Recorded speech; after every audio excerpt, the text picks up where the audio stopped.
আসসালামু আলাইকুম, welcome to my channel. আজকে আমরা যাব জাহাঙ্গীরনগর। আপনারা আমার আগের ভিডিওতেই দেখেছেন যে আমি ড্যাফোডিল থেকে জাহাঙ্গীরনগর যাচ্ছি একদিনেই। আজকে শুধু জাহাঙ্গীরনগরের ভ্লগটা তুলে ধরছি।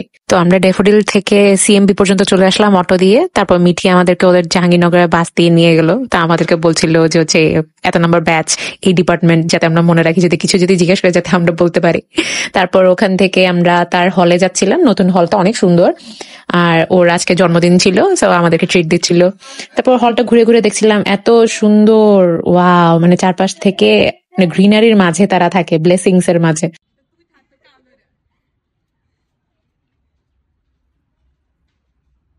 হলটা দেখে মনে হচ্ছিল থ্রি ইডিয়টস এর যে হলটা আছে না, ওই হলটার মতো একদম।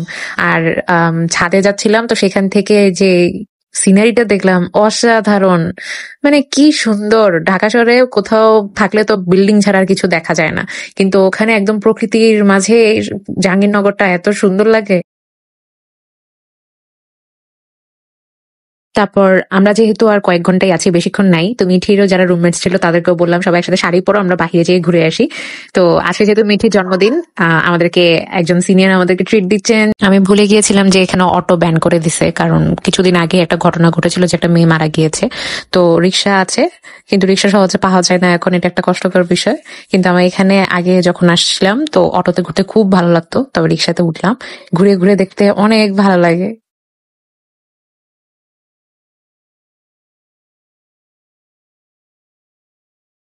আচ্ছা, তো এখানে দূর দূরান্ত পর্যন্ত এই যে শুধু গাছ গাছ গাছ গাছ আর গাছ। তো এখানে যারা অনেকে পরে তারা এটা বলে যে মানে তোরা এখানে কি দেখতে আসছিস, কি গাছ গাছালি, এই তো আর কি জঙ্গল আছে, আর কি, আর তো কিছু নাই। তবে প্রকৃতির যে সৌন্দর্য না, সেটা শীতকালে সবচেয়ে বেশি আমার কাছে মনে হয় ফুটে ওঠে এই জাহাঙ্গীরনগরে। এই যে ডিসেম্বর মাসটা চলে যাচ্ছে, অথচ আমরা এখনো শীতের দেখাই পেলাম না। তো এটার জন্য সম্পূর্ণ আমরাই দায়ী, তাই না? তো আমরা যাতে সব জায়গায় একটা একটা করে, মানে নিজের বাসায় অন্তত, বা হচ্ছে নিজের বাসার ছাদে বা যেখানে পারি, যদি একটু গাছ লাগাতে পারি, তাহলে পরিবেশের জন্যই ভালো।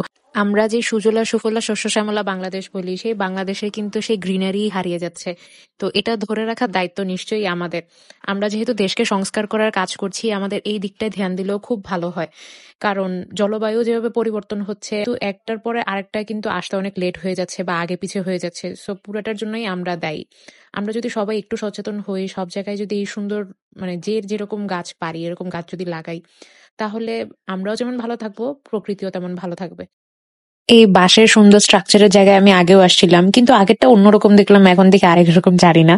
তবে জায়গাটা অনেক সুন্দর ছিল, ছবিগুলো তো অসাধারণ আসছিল, বলার মতো না। তো আমার খুব ভালো লাগছে। তারপর একসাথে মিঠি সহ ওদের জাহাঙ্গীরনগরের বাসেই আমরা ডিরেক্ট আবার রওনা দিব। তার আগেই হচ্ছে আমরা লাস্ট কিছু ছবি তুলে দেন। অনেক খুশি লাগছিল, মানে ওয়েদারটাও যেমন সুন্দর ছিল, প্রকৃতিও তেমন সুন্দর লাগছিল, সবকিছু মিলে গেছে আসলে। দেখা হবে নেক্সট ভিডিওতে, ততক্ষণে আমার ভিডিওতে লাইক, কমেন্ট, শেয়ার এবং চ্যানেলে সাবস্ক্রাইব করে দিন। আল্লাহ হাফেজ।